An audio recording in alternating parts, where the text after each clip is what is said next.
been channeling songs today, and I've been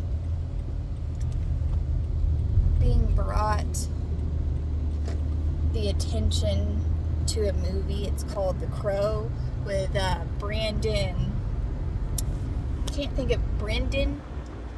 I can't think of his last name. It was like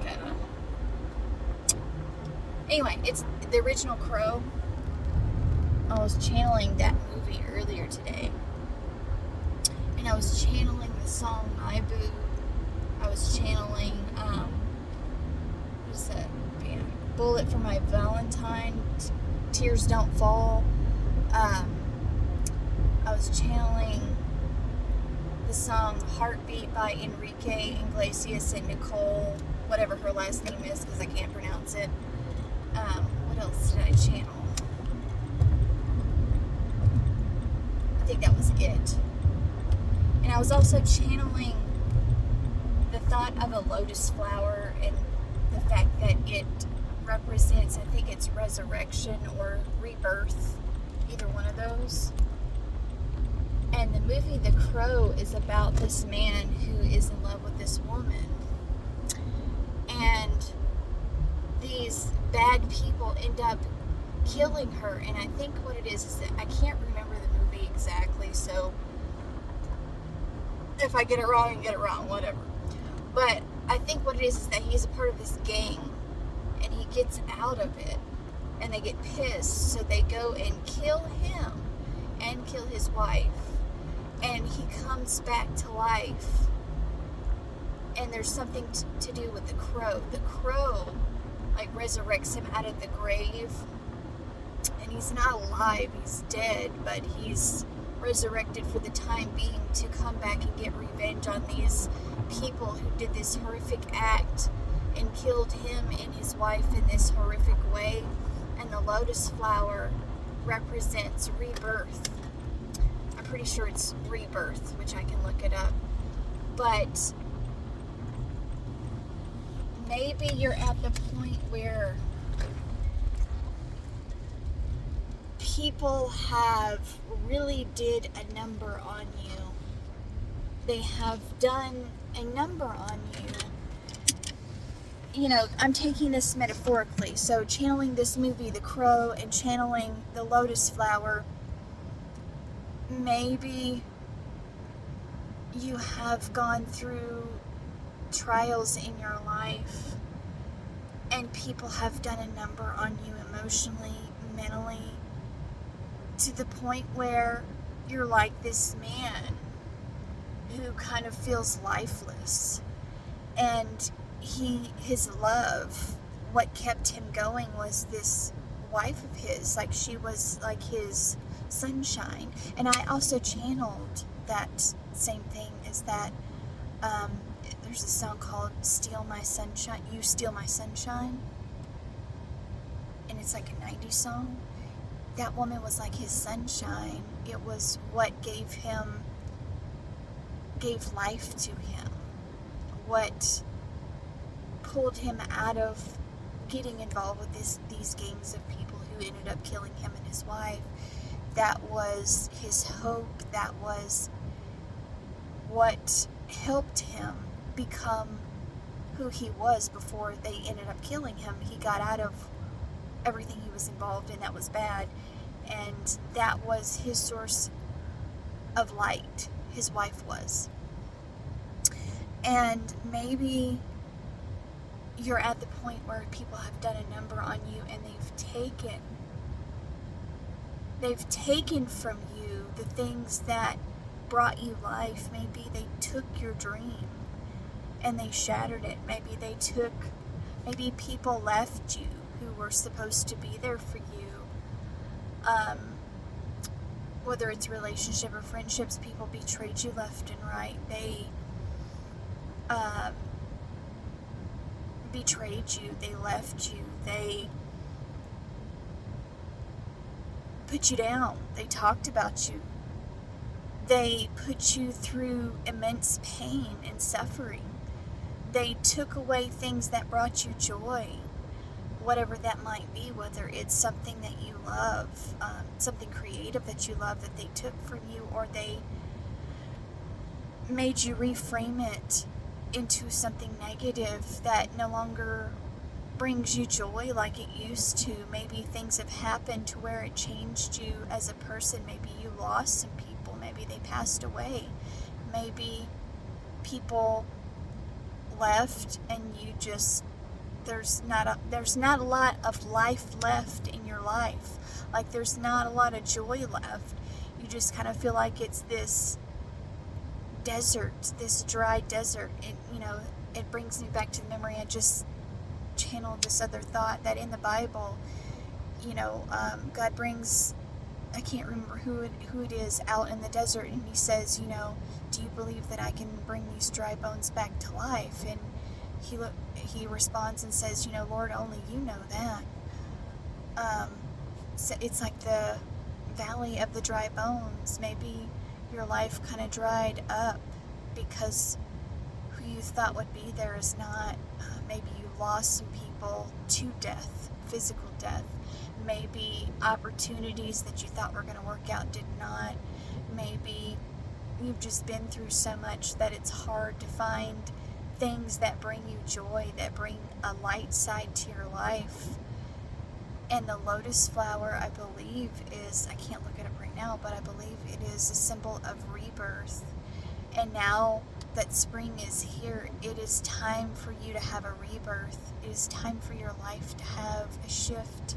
It is time for you to shift into a rebirth and to create new relationships, new things that bring you joy. If the old things, if it doesn't resonate with you, or it's just not what you want anymore, it's time to birth new things that bring you joy, to birth new relationships that bring you joy, to birth new creative projects that are within you that you've been holding on to.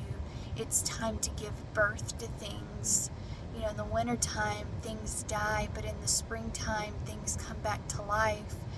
And maybe you feel like there is been such a dry season of your life that you never thought that it would bring any kind of fruit, bring any kind of life back. But it's time to release the things that you've been holding on to, whether it's your past that you need to let go, relationships that didn't work out that you're hurt over, people that have left, opportunities that you either passed by or it didn't work out. Whatever is weighing you down needs to be let go so that you can birth new things, and this season of your life will be the birth of new people, new opportunities, new things that you will find yourself enjoying, to birth a new you. Maybe it's time to birth a new you. Maybe the old person needs to die. And what I mean by that is, old toxic patterns, old ways of thinking, old behaviors, old ways of doing things, whatever that may be. But maybe it's time to birth a new you that is going to bring you harvest rather than bring you old stuff that's not serving you. But I channeled that movie The Crow, which I hadn't thought about that movie in years, and it's hard for me to even watch it because it's just horrific. But maybe someone has gone through something that you feel like everything's been taken away from you. Everyone and everything has been removed, and you kind of feel like you're stripped of everything. And now you're kind of at this disoriented phase where you don't really know what to do. You don't know how to deal with what has been removed because you feel like it's just so dry and it's just so dead in your life. But maybe there's still things that you're emotionally and mentally holding on to that is not allowing new things to come in, new people, new opportunities, new joys and fulfillments of things that maybe you didn't know that you wanted. until now.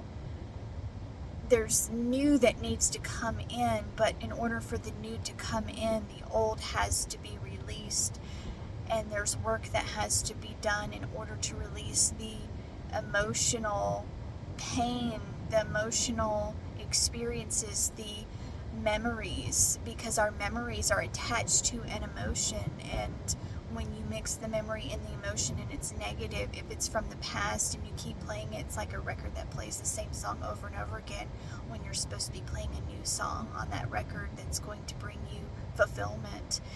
Whatever is not bringing you fulfillment you need to have an emotional release. Maybe that's what it is that you need an emotional release of what you have lost, of who you have lost, of opportunities you have lost, and accept that it was not supposed to stay, it was not supposed to be for you, that there's more there for you that is trying to come through, whether it's people, opportunities, whatever it is, creative projects. The old has to be released, and you have to have that emotional release in whatever way that fits for you, that you'll be okay with. You know, maybe you need to go to like a shadow work coach, or sometimes they do Reiki healings with massages. Sometimes you can go on YouTube and find these yoga coaches that help you. It says in the description, emotional release, because sometimes there are emotions and things trapped in the body, in certain areas of the body, and in order for you to release that, sometimes you have to have physical movement.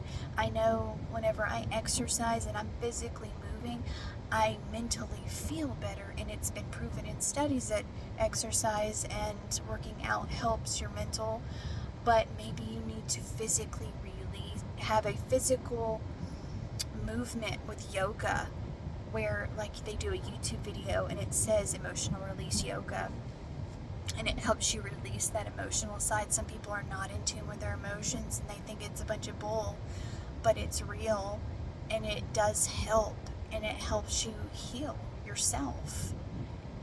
Maybe you need to go in a hermit mode and really look and see what old things are being brought up in you so that you can release it emotionally. There's an emotional attachment to it. Maybe it's a person, maybe it's whatever you're attached to that's not serving you anymore, to have that emotional release so that you can move forward and be able to grow new things, grow new relationships, grow new opportunities, grow new creative projects, whatever it is that you're trying to bring to life. But because you have old things that need to be released within you, emotions, memories, disappointments, whatever, take the time to do that emotional release and emotional healing. And once you start releasing that, you start healing, in whatever time frame that you need to take in order to do that. Once you get into a mode where you have released what you needed to emotionally and let go of what you needed to, and accepted that whatever's left was supposed to leave you, new people, new opportunities, new creative ideas, projects, etc. will start flowing in, but you have to get into the flow state, and in order to do that, you have to have this emotional release of the old. I don't know who that was for.